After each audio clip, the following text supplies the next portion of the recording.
প্রিয় দর্শক, আসসালামু আলাইকুম। আপনারা দেখছেন সিল টিভির বিশেষ আয়োজন ধর্মকর্ম অনুষ্ঠান। ধর্মকর্ম অনুষ্ঠানে আজকে আমরা ঈদ উল আজহা নিয়ে আমরা আলোচনা করব। এই আলোচনায় আজকে অতিথি, আমাদের আমন্ত্রিত অতিথি মৌলানা মুফতি ইমদাদুল হক, ইমাম ও খতিব, সরকারি মদন মোহন কলেজ মসজিদ, সিলেট। মৌলানা মুফতি ইমাদুদ্দিন সাহেব, আপনাকে ইমদাদুল হক সাহেব, আপনাকে ধন্যবাদ জানিয়ে আমরা অনুষ্ঠান শুরু করছি। আপনি আপনার দর্শকের উদ্দেশ্যে কিছু বলুন, তারপরে আমার কিছু কথা আছে। আসসালামু আলাইকুম ওয়া রাহমাতুল্লাহি ওয়া বারাকাতুহু। নাহমাদুহু ওয়া নুসাল্লি আলা রাসূলিহিল কারীম। আম্মা বা'দু ফাআউযু বিল্লাহি মিনাশ শাইতানির রাজীম। বিসমিল্লাহির রহমানির রহিম। আমি আগে বলেছি যে কিছু কথা বলবো, তারপরে ঈদ নিয়ে আমরা আলোচনা করব। প্রিয় দর্শক, অনুষ্ঠানটি সম্প্রচারে সহযোগিতায় আছেন সিলেটের অত্যন্ত সুপরিচিত প্রতিষ্ঠান বন্ধু লাইব্রেরিয়ান পাবলিকেশন, রাজা মেনশন, দ্বিতীয় তলা, সিলেট। বন্ধু লাইব্রেরি এই ধরনের অনুষ্ঠান সবসময় স্পন্সর করে থাকে। বন্ধু লাইব্রেরিকে কৃতজ্ঞতা। সিলেটের একজন কবি লিখেছেন ঈদকে নিয়ে একটি কবিতা, এটা দিয়ে আমি শুরু করবো আজকের অনুষ্ঠানটা। এইভাবে যে ঈদ দিয়ে লিখেছেন কবি ইখলাসুর রহমান, চারটার উপর চন্দ্রবিন্দু আকার ধারণ করে আজা ঈদের বার্তা নিয়ে এলো সবার ঘরে। সেই ঈদ আমাদের দোরগোড়ায় আগামী 28 তারিখেই, বাংলাদেশ ইংরেজি তারিখে, অর্থাৎ 10 জিলহজে বৃহস্পতিবার আমরা ঈদ উল আজহা উদযাপন করব। তার আগেই এই ঈদকে নিয়েই ঈদের বিভিন্ন কোরবানির ইতিহাস, কোরবানির পশু জবাই করা, মাসলা মাসাইল ইত্যাদি নিয়ে আমরা হুজুরের সাথে আজকে আমরা আলোচনা করব। এই অনুষ্ঠানের মধ্য দিয়ে আমরা নতুন কিছু শিখবো না, আমাদের পুরাতন কথাগুলো নিয়ে আমরা ভুলে যাই, যেহেতু 1 বছর পরে পরে এই ঈদ যাপন করি আমরা। যেটা আমাদের একটু যদি ঈদের আগে যদি আমরা আলোচনায় অংশগ্রহণ করি সকলকে নিয়ে, তাহলে আমাদের নতুন করে জানার কিছু নয়, পুরাতন জিনিসটা একটু জানার আগ্রহ থাকে এবং সহিভাবে আমরা ঈদ এবং কোরবানিটা আমরা করতে পারি। এই উদ্দেশ্যেই আমাদের এই প্রয়াস। হুজুর, এই ঈদ নিয়ে আমরা যেটা আলহামদুলিল্লাহ, নাহমাদুহু ওয়া নুসাল্লি আলা রাসূলিহিল কারীম, আম্মা বা'দ। সিল টিভি কাছের এবং দূরের সম্মানিত দর্শকবৃন্দ, মহান রাব্বুল আলামিন আল্লাহ সুবহানাহু ওয়া তাআলার দরবারে অগণিত অসংখ্য শুকর আদায় করি যে আল্লাহ পাকে আমাদেরকে পবিত্র হজের এই চাঁদের মধ্যে আল্লাহ পাকে পৌঁছাইছেন। বিশেষ করে এই যে 10 দিন, হজের চাঁদের প্রথম 10 দিন, এর মধ্যে আপনি আমি সকলে পৌঁছে গেছি। আল্লাহ সুবহানাহু ওয়া তাআলা দয়া করে সবাইকে এই চাঁদের প্রথম 10 দিনে আনছেন। এজন্য আল্লাহর দরবারে কত আমরা শুকর আদায় করি, সকলে করি আলহামদুলিল্লাহ। কারণ এই 10 দিনের ব্যাপারে আল্লাহ সুবহানাহু ওয়া তাআলা কুরআনে পাকের মধ্যে সূরাতুল ফজর, 30 পারার সূরাতুল ফজর, এই 10 দিনের কসম আল্লাহ পাকে খেয়েছেন। আল্লাহ সুবহানাহু ওয়া তাআলা যত জিনিস দি কসম খেয়েছেন কোরআন শরীফে, সেটার গুরুত্বটা অনেক গুরুত্ব আছে। আল্লাহ পাকে বলেন ওয়াল ফাজরি ওয়া লায়ালিন আশরি, ফজরের কসম। ফজরের অর্থ গুরুত্বপূর্ণ, খুবই গুরুত্বপূর্ণ, এবং বিশেষ করে এই 10 দিনের কসম। দেখা যায় এই 10 দিন আল্লাহ সুবহানাহু ওয়া তাআলা কসম হয়েছেন। এদিকে আপনার আমার নবী, বিশ্ব নবী হুজুর নূর সাল্লাল্লাহু আলাইহি ওয়াসাল্লাম এই 10 দিনের মধ্যে অনেক করণীয় মুসলিম জাতির কর্ম নিহিত আছে, আমলগুলো অনেক আমল আছে, বিভিন্ন নমুনায় আমল হল আছে, যেগুলা এই কম সময়ে আলোচনা করে এরপরে বেশি গুরুত্ব যেগুলো সেগুলো আমরা সংক্ষেপে 10 দিনের আলোচনা করবো ইনশাআল্লাহ। আমরা মনোযোগ দিয়ে শুনি যে কুরআন হাদিসে কি বলা হয়েছে, এই ব্যাপারে ইনশাআল্লাহ আমরা আলোচনা করতে চাই। প্রথমে আলোচনা আসবে এই 10 দিনের মধ্যে রাসূলুল্লাহ সাল্লাল্লাহু আলাইহি সাল্লামের নির্দেশ যে এই 10 দিন বিশেষ করে যারা কুরবানি করবেন বা কুরবানি করবেন না, এই 10 দিন চুল এবং নখ আপনি আমি রেখে দিতে হবে। সুবহানাল্লাহ, এটা কিন্তু অনেকে জানেন না যে এই 10 দিনে চুল এবং নখ না কাটা, এই 10 দিনে চুল এবং নখ রেখে দেওয়া। কুরবানির দিন আপনি যদি কাটেন তাহলে তার ফজিলত হইল পুরা কুরবানির সওয়াব আল্লাহ সুবহানাহু ওয়া তাআলা দান করবেন। সুবহানাল্লাহ। চুল আর নখ যদি আপনি আমি রাখি দেই, যে অর্থাৎ সে কোরবানি দিতে পারলো না, কিন্তু এই হ্যাঁ, নিয়তটা করার নিয়তটা কারণে হলো যে এই সওয়াবের অধিকারী হ্যাঁ, হবে। যে আমি ওদিন আমার চুল নখ আমি কাটবো, যে একটা একটা প্রশ্ন করি, দর্শকেরই প্রশ্নটা, এখানে জি। অনেক সময় হতে প্রশ্ন করা হবে, তাহলে যে রাখলো না তার কি কোনো গুনাহ হবে? অর্থাৎ কাটলো, এই মাসলা জানার পরে হয়তো সে রেখে দিল, না, এটা গুনাহ হবে না, যেহেতু এগুলা নফল। নফল নফল ইবাদত। তো ঐচ্ছিক, আপনি রাখলে সব পাইবেন, আর না রাখলে আপনি গুনাহ হবে না। কিন্তু আপনি যদি এভয়েড করেন, অস্বীকার করেন যে কেন রাখবো, জি, তাহলে কিন্তু আপনি গুনাহগার হয়ে যাবেন। যেহেতু রাসূলুল্লাহ সাল্লাল্লাহু আলাইহি ওয়াসাল্লাম নির্দেশ, যে কোন নির্দেশ কেন, এই প্রশ্ন এই করার প্রশ্ন সমগ্র সুযোগ। করা যাবে না। নফল আপনি আমল করলে কিন্তু সব পাইবেন, কিন্তু কেন, কেন রাখবো, কেন করব, এটা যদি বলেন তাহলে রাসূল সাল্লাল্লাহু আলাইহি সাল্লামের এই যে নির্দেশ, এটা এভয়েড হইল, যার কারণে আপনি আমি গুনাহগার। আর এই নফলের ব্যাপারে আপনি আমি কেন করব না, আমল করলে লাভ, নিজের লাভ, দিন দুনিয়া আখিরাতের লাভ, আর অন্য এভয়েড করব না, এটাই হলো ইসলামের বাণী। তো সম্মানিত হাজিরান এবং দর্শক বৃন্দ, তো আমরা পাইলাম যে 10 দিনের ভিতরে চুল এবং নখ আপনি আমি রেখে দিলে কুরবানি দেওয়ার সওয়াব আল্লাহ পাকে দান করেন। এরপরের যে আমল, সেটা হইল এই 10 দিনের বিশেষ করে জিকির আজকার, নফল নামাজ, দান সদকা। নফল রোজার ব্যাপারটাও তো হ্যাঁ, বোধহয় দান এখানে। সদকা, বিশেষ করে এই 10 দিনে যে রোজা, অনেকে কিন্তু 10 দিন বলতে 9 দিন, ঈদের দিন তো রোজা রাখা যাবে না। 9 দিন পর্যন্ত রোজা, আল্লাহর অনেক বান্দা বান্দিরা আছেন 9 দিন রোজা রাখেন। আপনি আমিও চেষ্টা করব যে এই 10 দিনের এই এখানে ভিতরে আরেকটা রোজা রাখা। প্রশ্নের অবতারণা বিশেষ আসছে আর করে কি। এই 9 দিনের ভিতরে আরাফার রোজা যেটা, হ্যাঁ, আমি ওই কথাটা বলতে হ্যাঁ, চাচ্ছিলাম আর কি। আরাফার রোজা, এই রোজাটা আপনি আমি রাখলে অনেক সওয়াব। রাসূলুল্লাহ সাল্লাল্লাহু আলাইহি সাল্লাম নির্দেশ আছে, যারা আরাফার রোজা রাখবেন, আরাফার রোজা যারা রাখবেন, আল্লাহর হাবিব সাল্লাল্লাহু আলাইহি সাল্লাম বলেন যে আহতাসিবু আলাল্লাহি আইয়ুকাফিরা সানাতাল্লাতি ক্বাবলাহু ওয়া সানাতাল্লাতি বা'দাহু, মুসলিম শরীফের হাদিস। যে আমি ধারণা করি, আমি আশা করি আরাফা রোজা যারা রাখবেন, আল্লাহ সুবহানাহু ওয়া তাআলা আগের 1 বছরের গুনাহ মাফ করবেন এবং পরের 1 বছরের গুনাহ মাফ করবেন। সুবহানাল্লাহ, বহুত সওয়াব মুসলিম এখানে। শরীফের হাদিস। আরাফাত রোজা বলতে কাজেই কি আরাফা ঈদের আগের দিনের, ঈদের ঈদের আগের আগের দিন থেকে তো আরাফা। ঈদের আগের দিনের রোজাটা, অর্থাৎ আমি এই 9 দিনের না পালন করে যদি কেউ আরাফার আরাফা দিনটা রোজা, রাখে, তারও এই ধরনের একটা হ্যাঁ সওয়াবের হ্যাঁ হ্যাঁ, সব, অংশীদারিত্ব জি। হচ্ছে। তো আলহামদুলিল্লাহ, আরাফার সুবহানাল্লাহ। রোজা আমরা রাখার চেষ্টা করি, কমসে কম আরাফার রোজাটা রাখি। দেখেন কত ফজিলত, যে আগের 1 বছরের গুনাহ মাফ, পরের 1 বছরের গুনাহ মাফ। আমরা আরাফার রোজাটা রাখবো ইনশাআল্লাহ, আমরা মন দিয়ে। এরপরে যে আমল যেটা, সেটা হইল আল্লাহ সুবহানাহু ওয়া তাআলা যারা তৌফিক দিয়েছেন, হ্যাঁ, কুরবানি করবেন, কুরবানি আলোচনা একটু পরে করি। এর আগে আইয়ামে তশরিক, জি, আইয়ামে তশরিক, যে তাকবীর গুলো হ্যাঁ, যদি আমরা, আইয়ামে তশরিক গুলো, এই আইয়ামে তশরিকের তাকবীর গুলা আরাফার দিন ফজর থেকে নিয়ে 13 তারিখ পর্যন্ত সানডে, আরাফার দিন ফজর থেকে নিয়ে 13 তারিখ পর্যন্ত, এই 5 দিন আইয়ামে তশরিক হইল শেষের 3 দিন, হ্যাঁ, আর আগের 2 দিন, ঈদের দিন এবং ঈদের আগের দিন। এবং ঈদের মাঠে যাওয়ার সময়ও এই না, তাকবীরটা এটা পড়া। তো ঈদের মাঠে যখন আপনি যাইবেন, ঈদের নামাজ পড়া যখন পড়তে যখন যাইব, তখন তো তকবীর বলেই যাইতে হবে, অন্য কোনো আলাপ গল্প গুজব করা যাবে না। তকবীর বলে আপনি যাইতে হবে, আবার তকবীর বলে আপনি ফিরতে হবে, এটাই নিয়ম, এটাই সুন্নাত। অন্য সময় আমরা গল্প গুজব করিয়া যাই, কিন্তু ঈদের নামাজে আপনি তকবীর বলে যাবেন, আসার সময় যাবেন, যাওয়ার সময় তকবীর বলে যাবেন। এই দিন তকবীর আচ্ছা, ওই বলাই যে 5 দিন গুরুত্বপূর্ণ। পর্যন্ত যে তাকবীর বলা হচ্ছে ফরজ নামাজের পরে, হ্যাঁ এটা কি অবশ্যই অবশ্যই এটা করতে হবে? হ্যাঁ, এটাই আমি আলোচনা করতেছিলাম, যে 5 দিন যে আমরা তকবীর বলবো, আমরা সকলেই খেয়াল করিয়া এই তকবীর গুলা বলতে হবে। এই তকবীর গুলার হুকুম কিন্তু ওয়াজিব। সুবহানাল্লাহ, এই আচ্ছা, আমরা তকবীর, তো যারা পুরুষ তারা তো মসজিদে পড়তেছে হ্যাঁ জামাতের সাথে, না যারা বাসায় মহিলারা পড়বে তারাও কি তাকবীর বলবে? হ্যাঁ, আমি তাদের বলতেছি, জন্য প্রযোজ্য এটা? আল্লাহ পাক কি কুরআন শরীফে কিন্তু উল্লেখ করছেন, ওয়াজকুরুল্লাহা ফি আইয়ামিন মা'দুদাত।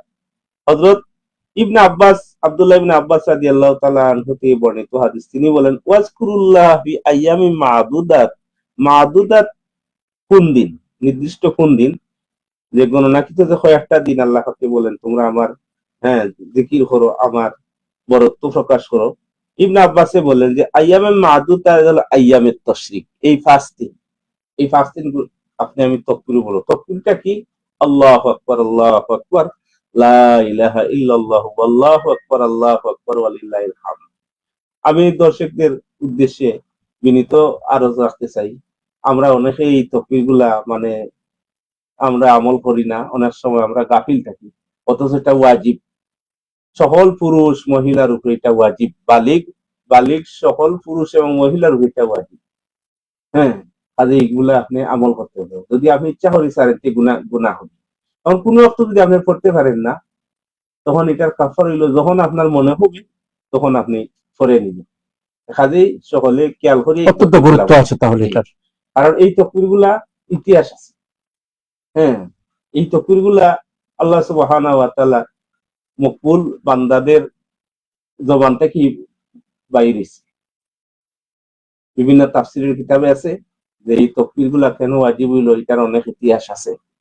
হ্যাঁ, লম্বা ইতিহাস আছে। বিশেষ করে এই তাকবীরের তার তিনটা পার্ট। হ্যাঁ, এই তাকবীরের তিনটা পার্ট। প্রথম যে অংশ আল্লাহু আকবার আল্লাহু আকবার, প্রতিটা দুইবার করে আল্লাহু হ্যাঁ, আকবার আল্লাহু আকবার আল্লাহু আকবার আল্লাহু আকবার। এই ধ্বনিটা যখন হযরত দেখেন কোন সময় এটাই আসলো, এই তাকবীরগুলো আর কেন ওয়াজিব হইল, যখন ছুরি হাত হযরত ইব্রাহিম আলাইহিস সালাতু ওয়াস সালাম ইসমাঈল আলাইহিস সালামকে যখন কুরবানি ইসমাঈল করলেন আলাইহিস সালাম আপন পুত্রকে সন্তানকে, আপন সন্তানকে ছুরি দিয়ে উনি জবাই করবেন, ছুরি হাত নিছেন জবাই করে নিবেন, তখন মালায়ে আলার যে সমস্ত ফেরেশতা জিবরাইল সহ সব ফেরেশতা হলে এরকম তো জীবনে উনারা দেখেন নাই যে কোন নবী আপন ছেলেরে জবাই করতে। যখন উনারা দেখতেছেন যে সুরিয়া তো নিয়েছেন জবাই করে নিবেন, তখন উনারা আশ্চর্য হয়ে গেলেন। মালায়ে আলার সব ফেরেশতা সকলেই হ্যাঁ এক কণ্ঠে একই কণ্ঠে বললেন আল্লাহু আকবার আল্লাহ। সমস্যা আল্লাহ আপনার কত বড়ত্ব, আপনি কত মহান, আপনি কি না নির্দেশ দিতে পারেন, আমরা তো জীবনে এরকম দেখি নাই কোন নবী কোন ছেলের তার ছেলেরে জবাই করতে। আল্লাহ আপনার সব ইচ্ছা, আপনার সব কামনা, আপনি মহান, আপনিই বড়। এই ধ্বনি যখন দিতেছেন, তখন হযরত ইব্রাহিম আলাইহিস সালাম জিবরাইল আলাইহিস সালাতু ওয়াস সালাম আল্লাহর পক্ষ থেকে আল্লাহ পাকে বললেন, জিবরাইল আমার বন্ধু খলিল উনার ছেলেরে তখন জবাই করে নিবেন, হ্যাঁ তুমি তাড়াতাড়ি একটা দুম্বা লিয়ে যাও। তখন জিবরাইল আলাইহিস সালাম আল্লাহু আকবার বলে বলে তাড়াতাড়ি দুম্বা নিয়ে আসিয়া যখন উনি ফুস মারবেন, এর আগেই জিবরাইল আলাইহিস সালাম আল্লাহু আকবার বলে বলে আসতেছেন। তখন ইব্রাহিম আলাইহিস সালাতু ওয়াস সালাম জিবরাইলের এই আল্লাহু আকবার ধ্বনি শুনিয়া উনি লা ইলাহা ইল্লাল্লাহু আল্লাহু আকবার উনি খালি একবার বলতেন, এই মুহূর্তে জিবরাইল আসিয়া ছুরির নিচে বেহেশতীয় দুম্বা উনি রেখে দিলেন। আর আর ইসমাঈল ইসমাঈল আলাইহিস সালাম দেখছেন যে ফুস হইতেছে, আমি এখন আল্লাহ রাহে জবাই হইতেছি, আমার জীবন ধন্য। উনি ছুরির নিচ থেকে বলতেছেন ওয়ালিল্লাহিল হামদ সুবহানাল্লাহ। ওয়ালিল্লাহিল হামদ, আমি যে জবাই হইতেছি, আমি যে আল্লাহর রাহে কুরবানি দিতেছি, এজন্য আমি ধন্য, আমি আল্লাহর শুকরিয়া আদায় করতেছি, আমি যে আল্লাহর রাস্তায় জবাই হইতেছি। সুবহানাল্লাহ। তাহলে এই তাকবীরটা তিন জায়গার হ্যাঁ, সমন্বয়। এই দৃশ্যটা আমার আল্লাহ সুবহানাহু ওয়া তাআলার কাছে বড় সুন্দর লাগছে। আল্লাহ পাকে তখন আমানত রাখলেন। এই এই যে তিনটা অংশ জিবরাইল ফিরিস্তা গণ সহ পড়ছেন আল্লাহু আকবার আল্লাহু আকবার, সুরিয়া তুনিয়া ফুস দিবেন, আমার খলিল লা ইব্রাহিম ইলাহা যখন বলে ইল্লাল্লাহ। লা ইলাহা ইল্লাল্লাহ, হ্যাঁ আল্লাহু আকবার, আবার সূরা নিসা কি উনি আমার রাহে যাব হওয়ার জন্য খুব উদ্গ্রীব, খুব পাগল ভরা, এবং আমার রাহে তুমি যে বইতেছেন এতে খুশি, আবার আমার প্রশংসা আদায় করতেছেন ওয়ালিল্লাহিল হামদ বলিয়া। আল্লাহ পাকে তখন হ্যাঁ আল্লাহ আমানত রাখলেন যে এইটা শুধু এখন আপনারা পড়তেছেন এটা আমি প্রত্যেক বৎসর সারা জগৎবাসী কিয়ামত পর্যন্ত যত মুমিন মুসলমান এই জগতে আসবেন সকলের জবান থেকে আমি প্রত্যেক বৎসর আমি দৈনিক 5 বার 5 দিন আমি উচ্চারণ করাইয়া রাখবো কোরবানির ঈদের সময়। হ্যাঁ, কুরবানির ঈদের সময় তোমাদেরকে স্মরণীয় এবং বরণীয় করার জন্য এই তাকবীরগুলো। তাহলে তাকবীরের বিশেষ গুরুত্ব আছে। কাজেই এই তাকবীর এইগুলা আপনি আমি খুব মনোযোগ দিয়া এবং খেয়াল করিয়া এটা করতে হবে, ওয়াজিব। এই তাকবীর আপনি একবার যদি আদায় করিলেন তাহলে ওয়াজিব আদায় হয়ে যাবে, একবার পড়লে ওয়াজিব আদায় হয়ে যাবে, তো 3 বার পড়লে সওয়াব বেশি হবে। হ্যাঁ, তাহলে আপনি আমি 3 বার করব। অনেকে বলেন যে 3 বার করা ঠিক না, না এটা আমরা বলবো না, যেহেতু না আল্লাহর বরত্ব আমরা 3 বার করবো, 3 বার করলে, একবার হলে হবে, পাঁচ তবে 3 বার ওয়াক্তে করলে পাঁচ ভালো। ওয়াক্তে 3 বার করিয়া। আল্লাহ পাকে আপনার আমার তৌফিক দিকে, এই তৌফিকটা আমরা মন দিয়া করতাম। আমরা সুন্দর মাসালা মাসাল শুনলাম। এখন আমি যেহেতু কুরবানির ঈদ, ঈদুল আজহাকে আমরা আমাদের পরিভাষায় কিন্তু কুরবানির ঈদ নামেই কিন্তু সমাজে প্রচলিত বেশি। এই কুরবানির ঈদ সম্পর্কে কোরবানির পশু মানে কেনা, জব করা এবং দুস্তর মতো সেটাকে শরীয়তের বিধান অনুযায়ী বন্টন করা ইত্যাদি নিয়ে কিছু আপনার মন থেকে সিরিয়ালি এগুলো নিয়ে একটু বলার চেষ্টা করবেন। জি আলহামদুলিল্লাহ, যেহেতু এই 10 দিনের ভিতরে অন্যতম গুরুত্বপূর্ণ হজের মধ্যেই কুরবানি। হজ হলো ফরজ, আল্লাহ পাকে যারা তৌফিক দিচ্ছেন এই 10 দিনের ভিতরে হজ আদায় করতে হয়, আল্লাহ যারা তৌফিক দিচ্ছেন তারা হজ করবেন এবং কুরবানিও দিবেন। বিশেষ করে এবং কুরবানি তো যারা হজে গেছেন ওনারাও দিবেন, ওনারা দম দিবেন। আর যারা হজে গেছেন না, দুনিয়ার বিভিন্ন জায়গায় মুসলমান আছেন, আমরা আছি, আল্লাহ পাকে যারা যেখানে রাখছেন, আল্লাহ সুবহানাহু ওয়া তাআলা যাদেরকে তৌফিক দিচ্ছেন তাদের উপরেও কুরবানি করা এটা ওয়াজিব। আল্লাহ সুবহানাহু ওয়া তাআলা এই ওয়াজিব করিয়া দেওয়ার কারণ লম্বা ইতিহাস। না, আমরা অত ইয়াতে বিশ্লেষণ যাওয়ার দরকার নেই। একমাত্র ওয়াজিব করিয়া দেওয়ার একমাত্র মূল উদ্দেশ্য হইল আল্লাহর রাহে যে আল্লাহর হুকুম পালন করতে হয় এবং আল্লাহর রাহে আপনার সবচেয়ে প্রিয় জিনিস আল্লাহর রাহে কিভাবে কুরবানি করতে হয় এবং কিভাবে কুরবানি করে গেছেন ইব্রাহিম আলাইহিস সালামের, সেটারে স্মরণীয় এবং বরণীয় করে রাখার জন্য আল্লাহ সুবহানাহু ওয়া তাআলা কুরবানি ওয়াজিব করেছেন। সুবহানাল্লাহ। আদি যারা তৌফিক আছে তারা কুরবানি দিবেন। তবে কুরবানি তৌফিক বলতে একটু আপনি বিশ্লেষণ চাচ্ছি যে সামর্থ্যবান এই যে যাকাত যাদের উপর হয়েছে তারা না, এখানে তৌফিক বলতে কিভাবে যারা উপরে যাকাত খরচ তারা উপরে কুরবানি খরচ। তবে যাকাতে আর কুরবানি আর ফিতরা, ফিতরা তো ওয়াজিব। হ্যাঁ, ফিতরা ওয়াজিব। ঈদুল ফিতরের ফিতরা দেওয়া এবং কুরবানি দেওয়া, ফিতরা এবং কুরবানি দেওয়ার যে শর্ত একই শর্ত। আর যাকাতের শর্ত হইল হাউলুন ইলাল হাউল, 1 বছর, 1 বছর ধরে পরিমাণ টাকা আপনার থাকে তখন আপনার যাকাত খরচ। কিন্তু কুরবানি এবং ফিতরা উপস্থিত টাইমে আপনি আল্লাহ পাকে আপনারে অনেক পয়সার মালিক বানাইছেন, তখন আপনি কুরবানি দিবেন, হ্যাঁ ফিতরা দিবেন। ঈদুল ফিতর ও ফিতরা দিয়ে উপস্থিত আপনার তৌফিক আল্লাহ পাকে দিয়েছেন।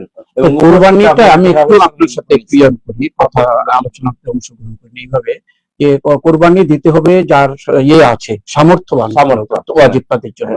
যারা দিতে পারছে না তাদের জন্য তো কোনো গুনাহ হচ্ছে না। গুনাহ হচ্ছে না, কিন্তু ওই যে আগে বললাম নখ এবং চুল যদি আপনি রাখেন তাহলে আল্লাহ সুবহানাহু ওয়া তাআলা কুরবানি দেওয়ার সওয়াব আপনারও আমারে দান করবেন। সুবহানাল্লাহ। তো কুরবানিটা এটা দীর্ঘ ইতিহাস, আপনি আমি সকলেই জানি। এই কুরবানির ব্যাপারে আল্লাহ সুবহানাহু ওয়া তাআলা কুরআনে পাকে আপনারে আমারে জানাইছেন। আল্লাহ পাকে বলেন ওয়াতলু আলাইহিম নাবা আবনাই আদামা বিল হক ইজ কাররাবা কুরবানান ফাতুকুব্বিলা মিন আহাদিহিমা ওয়া লাম ইতাকাব্বাল মিনাল আখির। আল্লাহ পাকে বলেন, ও আমার নবী, বিশ্ব নবী, আপনি জগৎবাসীকে জানিয়ে দেন এই যে কুরবানির ব্যাপারটা যেটা, সেটা আমি আল্লাহ সুবহানাহু ওয়া তাআলা আমার সফিউল্লাহ আদম আলাইহিস সালাতু ওয়াস সালাম এর জমানাতে কি এটা আমি প্রচলন করে দিয়েছি, জগৎবাসীটা জেনে রাখুক, আপনি মানুষকে জানাইয়ে দেন। এটা ইতিহাস আল্লাহ পাকে সংক্ষেপে বলছেন যে আদম আলাইহিস সালাতু ওয়াস সালামের 2 ছেলের যে কোনো এক বিষয়ে তারা দ্বন্দ্ব লাগি গেল, লম্বা ইতিহাস, একটা বিষয়ে নিয়ে দ্বন্দ্ব লেগে গেল, তখন কোনো সূরা হইতেছে না। আদম আলাইহিস সালাতু ওয়াস সালাম আল্লাহর বিধি নিষেধ শুনাইলেন, কিন্তু উনারা মানতে রাজি নাই, অর্থাৎ কাবিলে মানতে রাজি নাই। হ্যাঁ, তার বড় ভাই যে হাবিলর বড় ভাই কাবিলে মানতে রাজি না।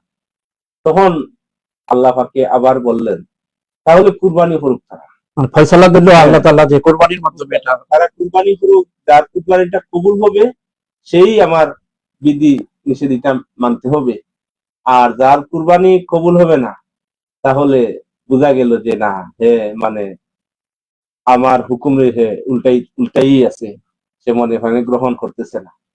সেই সময়তেই কুরবানি। তবে কুরবানির ধরন, কুরবানির কিসিম এক এক সময় এক এক নবীর সময় এক এক নিয়ম কিন্তু ছিল। আমাদের এই বর্তমান মুসলিম জাহানে বিশেষ যেটা করে আমরা আদম আলাইহিস হ্যাঁ, সালামের সময় কুরবানির নিয়ম ছিল, কুরবানি কবুল হওয়ার, যে তখন একটা টিলা বা পাহাড়ের মধ্যে কুরবানির জন্তু বা সেই সময় যেটা ছিল ওনারা রেখে আসতেন। তো যার কুরবানি কবুল হইতো আল্লাহর পক্ষ থেকে বিশেষ এক আগুন আসত, আগুন আসিয়া সেই পশুরে জ্বালাইয়া বর্ষ করিলে তখন বোঝা যাইতো যে আল্লাহর পক্ষ থেকে এটা কবুল হয়েছে, সুবহানাল্লাহ। আচ্ছা, আচ্ছা। আর যার এটা জ্বলছে না, এমনি রয়ে গেছে, এটা কবুল হয়েছে না। তখন আদম আলাইহিস একটা সালামের ছেলে ইতিহাস। দুইজন হাবিল এবং কাবিলে যখন কুরবানি এই জন্তু রাখলেন নিয়ে টিলার মধ্যে, তখন দেখা যায় হাবিল আলাইহিস সালামের কুরবানিটা কবুল হয়েছে, আর কাবিলের কুরবানি হইল না, কবুল হইল না। তখন কাবিলে আরো গুসা করল, গুসা করিয়া তখন আপন নিজ বাইরে সে হত্যা করিল, নাউজুবিল্লাহি মিন যালিক। আপন নিজ বাইরে সে হত্যা করিল। এখান থেকে তো হত্যা, দুনিয়ার প্রথম হত্যা সংগঠিত হয়েছে এখান থেকে। তো সেই হত্যার হ্যাঁ, ধারাবাহিকতা এখনো চলছে। হ্যাঁ, এই হত্যা যারা করবে, হাদিস শরীফ আছে, যত হত্যা হবে এক একটার গুনাহ আপনার ওই কাবিলের। কাবিলের নামায় আমলে যাইব। আচ্ছা, আমরা এই ইতিহাসটা আর একদিন আবার শুনবো। আজকে মূলত আমরা এই যে আমরা মুসলিম জাহান যেই কোরবানিটা পশু কোরবানির মধ্য দিয়ে যে ঈদুল আজহার দিন আমরা যেটা কোরবানি করি, বা এই কোরবানিতে একটা মাসালা আর একটু জানার জন্য বলবো। অনেকে প্রশ্ন করে ঈদের দিন কোরবানি করা দুরূহ না ঈদের জি, পরেও বলা যায় 2 দিন আরো করা হ্যাঁ, যায়, তো কোনটা হলো উত্তম? কুরবানির ধারাবাহিকতা যেটা আমি বলতেছিলাম, এভাবে হযরত ইব্রাহিম আলাইহিস সালামের উনি কুরবানি দিলেন, সেটার একটা ইতিহাস আছে, আপনার সেই আমার ইতিহাস সকলের মোটামুটি একটা আলোচনা জানা করেছেন আছে। আপনি। আল্লাহ পাকে তখন ইব্রাহিম আলাইহিস সালাম বললেন যে তোমার ছেলেরে তুমি কুরবানি দাও। সংক্ষেপে আমি বলতেছি। তখন উনার ছেলেরে যখন কুরবানি দেওয়া গেলেন মিনা বাজারে, মিনার মাঠে কুরবানি দিবেন, মানে ফুস দিবেন, তখন পরবর্তী যখন ফুস হইল, তখন চোখ মলিয়া দেখেন এ তো ছেলে কুরবানি হইছে না। দেখা যায় ছেলে একটা দাঁড়িয়ে আছে জন্তু, পাশে। দেখা যায় একটা জন্তু, একটা দুম্বা, হৃষ্টপুষ্ট দুম্বা কুরবানি হয়ে গেল। তখন আল্লাহ সুবহানাহু ওয়া তাআলার পক্ষ থেকে আল্লাহ পাকে নিজে বললেন যে আমার নবী, আমি যে তোমার নির্দেশ দিলাম কুরবানি দেওয়ার জন্য, আর তুমি মনে প্রাণে কুরবানি দিয়েছো তোমার প্রিয় বস্তু দিয়ে, বিশেষ করে শেষ বছর তোমার যে ছেলে দিছিলাম এই ছেলেরই তুমি কুরবানি যখন করে দিছো, অতএব আমার উদ্দেশ্য নাই যে আমি মানুষকে জবাই করা, আমার উদ্দেশ্য হলো আমার নিয়ত বন্দায় কুরবানি দিতে সময় তার নিয়তটা কিভাবে খালিস নিয়ত করে, এবং তার প্রিয় বস্তু সে কুরবানি দিতেছে কিনা, তার তৌফিক অনুযায়ী সে কুরবানি দিতেছে কিনা, সেটাই আমি চাই। লা ইয়ানালাল্লাহা লুহুমুহা ওয়ালা দিমাউহা ওয়ালাকিন ইয়ানালুহু তাকওয়া মিনকুম। সে কত বড় পশু দিল সেটা আমার দিকে আমি এটা চাই তার না, তাকওয়াটা কি, তার আমি সেটাই। চাই যে তার তৌফিক অনুযায়ী সে সত্যিকারে আমারে বয় করিয়া, তার তৌফিকের ভিতরে সে আমারে বয় করিয়া, কতটুকু বয় করিয়া কুরবান দিল, সেই তাকওয়াটাই আমি আল্লাহ সুবহানাহু ওয়া তাআলা চাই, সেই তাকওয়াই আমার কাছে পৌঁছে। অতএব আমরা যারা কুরবানি দিব, যারা আল্লাহ তৌফিক দিচ্ছেন, আপনি আমি তৌফিক অনুযায়ী কুরবানি করবো, এখানে বকিলি করবেন না। আল্লাহ পাকে আপনার ক্ষমতা দিচ্ছেন, আপনি 1,00,000 টাকা দিয়ে একটা গরু লইয়া দিতে পারেন, কোনো অসুবিধা, এখানে আপনি 50,000 টাকার চিন্তা করতেন না। যেহেতু আল্লাহ তৌফিক দিচ্ছেন আপনি 1,00,000 টাকা দিতে পারেন, আপনার সেই তৌফিক অনুযায়ী দিতে হবে। এখানে যদি বকিলে করেন, যদিও দুনিয়ার মানুষের জানতো না, কিন্তু জানবেন খেয়ে, আল্লাহ জানবেন। মনের খবর তো আল্লাহ পাকে জানেন। অর্থাৎ ভালো হ্যাঁ, সামর্থ্য থাকলে ভালো তো কোরবানি বেশি দামে। কতই লোক তৌফিকের ভিতরে আপনি কুরবানি করতে হবে, এখানে বকিলি হলে হবে না। আবার মানুষ দেখানোর জন্য, মানুষে কি বলবে, এটা আপনার তৌফিক নাই, কিন্তু আপনি বেশি করে দিলেন, বড় টাকার অ্যামাউন্ট দিয়ে একটা দিলেন, যে মানুষে কি বলবে, কিন্তু আসলে আপনার এরকম দেওয়ার হয়তো এবছর্য নাই, সামর্থ্য নাই, কিন্তু মানুষে কি বলবে এরকমও দেওয়ার বিধান নাই। হ্যাঁ, শুধুমাত্র আল্লাহর সন্তুষ্টির জন্য। আমরা আল্লাহ সন্তুষ্টির জন্য আমরা তৌফিকের ভিত্তিতে কুরবানি দিতে হবে, এটাই নয়। আচ্ছা, আমি একটা প্রশ্ন এর আগে একটু উত্থাপন হুম, করেছিলাম, আপনি অবশ্যই ইতিহাসের দিকে আবার ফিরে গেছেন, যে কোরবানিতে আমরা যে ঈদের দিন আমরা কোরবানি করি, এটা সমাজের কথা আছে ঈদের দিন আহ, আহ, কোরবানি উত্তম, না ঈদের একদিন পরে 2 দিন পরে, এই 3 দিনের দেওয়া যায়, যেটা কোনটাই উত্তম এখানে, আল্লাহর কাছে না 3 দিনই উত্তম? হাদিস শরীফ আছে যে আল্লাহ পাককে বলেন, এর আগে কোরআন শরীফ সূরাতুল কাউসার যেটা, এখানে আল্লাহ পাকে কুরবানির কথাই বলছেন, এবং এই ঈদের নামাজের কথা বলছেন। এই দিন আল্লাহ রাসূল সাল্লাল্লাহু আলাইহি ওয়াসাল্লাম বলেন যে কুরবানির দিন কুরবানি করা ছাড়া আর কোন প্রিয় বস্তু আল্লাহর কাছে নাই। সুবহানাল্লাহ। এদিন কুরবানি করবে। হ্যাঁ, যারা পারে না আচ্ছা কুরবানির দিন, যারা মানে অত কোনো কারণে কুরবানি দিতে পারছেন না, তখন পরের 2 দিনও দেওয়া যায়। এর অর্থ হইল যে আপনি পরের 2 দিনও দেন আর এদিন দিবেন না, ইলা হতা নাই। যারা কোনো কারণে দিতে পারছেন না, এই কুরবানিটা বাদর দিনও দিতে পারবেন, এর বাদর দিনও দিতে তাহলে পারবেন। আমার যে কথাটা প্রশ্ন এর অর্থ হলো করেছিলাম বন্ধার সেখানে পক্ষ থেকে আল্লাহ কুরবানি চাই, যেহেতু বন্ধারে আল্লাহ তৌফিক দিয়েছে। উত্তমই হচ্ছে তাহলে ঈদের দিন। উত্তম হলো ঈদের দিন ঈদের কুরবানি দেওয়া। আর এই কুরবানি দেওয়ার সময় আপনি আমি খেয়াল রাখতে হবে সুন্নত মোতাবিক কুরবানি দেওয়ার। বিশেষ করে রাসূল সাল্লাল্লাহু আলাইহি সাল্লামের হাদিস শরীফ আছে, আল্লাহ রাসূল সাল্লাল্লাহু আলাইহি সাল্লাম যে কুরবানি দিয়েছেন, সাহাবায়ে কেরামে কুরবানি দিয়েছেন। হ্যাঁ, আপনার গরু মহিষ এরকম হইলে তো আপনি 7 নাম দিবেন, আর বেড়া দুম্বা বকরি 1 নাম দিবেন। হ্যাঁ, এটি হলো সুন্নত। আচ্ছা, আমি নামের ব্যাপারটা নিয়ে একটু, সমাজে এগুলো নিয়ে অনেক সময় কোরবানিতে 1 বছর পর পর হয়, আমরা অনেক সময় ভুলে যাই। এই যে নামগুলো গরু বা মহিষ বা এই ধরনের জন্তু, উটও বোধহয় 7 নামে দেওয়া যায় জি জি, এরকম কিছু। ওটা 7 তো নাম আমাদের দেওয়া। প্রচলিত গরু মহিষটাই আমাদের দেশে হয়, এর তার মধ্যে গরুটাই হচ্ছে বেশি। এই 7টা নাম দেওয়ার ক্ষেত্রে একটা পরিবারের যে জীবিত মনে করেন আছেন 5 জন একটা পরিবারে, সেই ক্ষেত্রে কি মৃত ব্যক্তির নামে কোরবানি দেওয়া কি যাবে, না রাসূল সাল্লাল্লাহু আলাইহি ওয়াসাল্লাম নামে বা আল্লাহর নামে তো সবই কোরবানি হচ্ছে আল্লাহর রাস্তায়, সেই ক্ষেত্রে নামগুলো কোনটা উত্তম? কুরবানির ব্যাপারে তো কোরআন শরীফ লাকা সলাতি ওয়া নুসুকি ওয়া মাহইয়ায়া ওয়া মামাতি লিল্লাহি রাব্বিল আলামিন। আল্লাহ পাক শিক্ষা দিয়েছেন যে আমার সব ইবাদত বন্দেগী, আমার কুরবানি, আমার হায়াত মূল সব আল্লাহর রাস্তায়। আল্লাহর রাস্তায় কুরবানি দিই। তো বিশেষ করে সব আল্লাহর নামই দিই। কিন্তু এখানেও মানুষের নাম যে দেওয়া হয় 7 নাম, হ্যাঁ, যেটা আমি আগে বললাম আমি যেটা বলছিলাম যে যে 7 নাম, 5 জন সদস্য আছে 7 সংসারে। নাম দেই আমরা। মহিষ হইলে, গরু হইলে আমরা 7 নাম দেই, আর বেড়াবার হইলে 1 নাম দেই।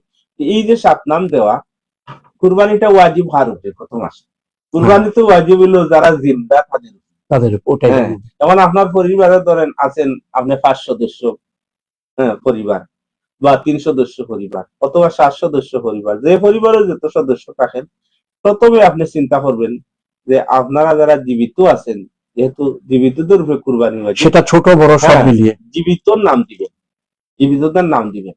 এখন কত হইলো, আমরা অনেক মানুষ আছি পরিবার 7-এর উপরে, অথবা 7টা কি কম। এখন আমার মনে চাইছে যে আমার বাবা নাই, আমার বাবা এগুলা রাখিয়া গেছে, আজকে আমি মালিক, বা আমার দাদা নাই, অথবা আমার নবী মুহাম্মদ সাল্লাল্লাহু আলাইহি সাল্লাম উনার নামটাও যদি দেই, তাহলে কি হয়? এটাই তো প্রশ্ন। এগুলো সমাজে হ্যাঁ, একটু প্রশ্ন হ্যাঁ, থাকে আর কি। আপনি মুর্দার নামও দিতে পারবেন, তবে অগ্রাধিকার দিতে হবে জিন্দার নাম। অগ্রাধিকার দিতে হবে যারা জিন্দা আছি, যারা ফ্যামিলির মানুষ আছি, এরার অগ্রাধিকার দিতে হবে। তবে এরারই পয়লা দিতে হবে। যদি অতিরিক্ত নাম থাকে অতিরিক্ত যদি নামটা রেখে মুর্দার নাম দেন, আর অতিরিক্ত নামটা দিবেন, এরপরে ও দেওয়া যায়, মুর্দার নামও দেওয়া যায়, তবে জিন্দারে আমরা প্রাধান্য দিই।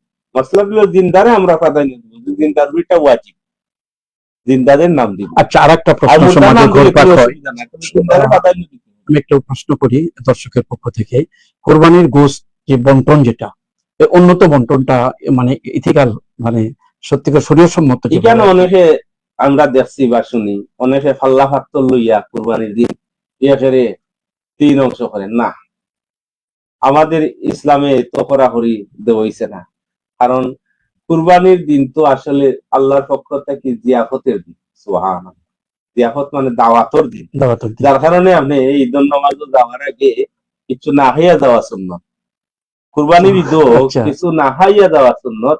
ওখান থেকে আসিয়া আপনি যত তাড়াতাড়ি পারেন কুরবানি কোরবানি দিয়া, করিয়া খাওয়া ও দাওয়া করা হবে। গোশত দিয়ে আপনি খাওয়া, ওটা হইল সুন্নত।